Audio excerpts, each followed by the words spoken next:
But as they sit 2 games ahead of the Warriors, and you wonder what is to come, and you, just like you were talking about with Matt, how do we know if this is indicative of what we're going to see when it counts most?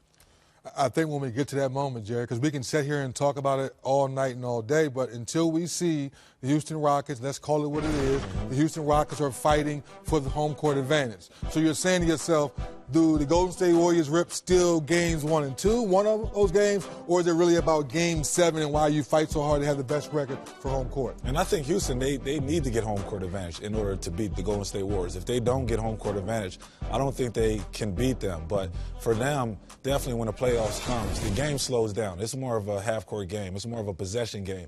So I don't think that they can play the same style of play that they're playing now in the playoffs. Well, let's face it, though. This team has adjusted to Chris Paul and the different pieces that Daryl Morey has brought in.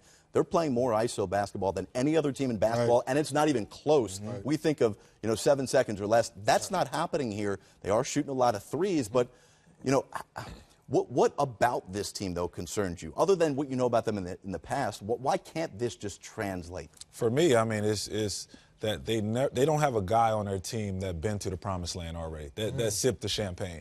So when you look at James Harden and you add a guy like Chris Paul, yes, that is a big addition for him. That's probably the best player that James Harden ever played with, and a guy that he really trusts on the floor. But when it comes down to it, especially in the playoff situation, Chris Paul has had his struggles in the playoffs too. So when you're trying to lean on the second best player or second best player on your team that haven't been there and had the same struggles, it's going to be very interesting. Let me come back to that, Rip, so Rocket fans understand, because, Jared, you know this, and NBA fans understand. We know Trevor Ariza is a champion with the Lakers. Yes. But understand how. Explain to people how that's different from being what Chris Paul is trying to do versus Trevor Ariza being a serious, good role player. Yes, because Trevor Ariza, he's a great role player for your team, but he's not going to win games for you.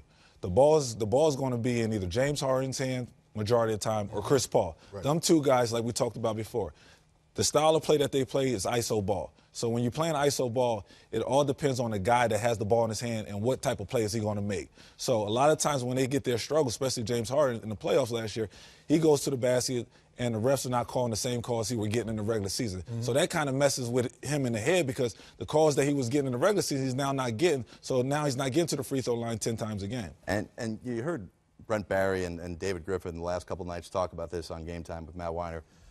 Could you imagine if Houston locks up the #1 spot and all of a sudden the 8th seed is the Spurs? Ooh. Kawhi's coming back. Ooh. And you got that in your head. That in your head, psychologically, you're like, oh, no, you're doing this to me right now. But that lets you know, to your first part of your question, now with Chris Paul, now with Tucker, now with Bamute, now the defense has gotten better this year. You've proved to us you've played it all season long.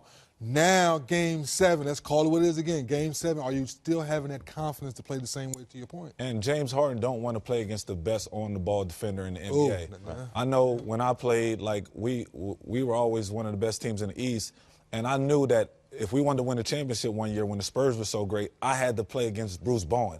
And I didn't want to play against Bruce Bowen in the first round of the playoffs, just because I know it was going to be a dogfight and it was going to take a lot of unnecessary energy from me offensively fighting with him, because how great he was on the defensive end. So that's not who James Harden wants to see in the first round of the playoffs.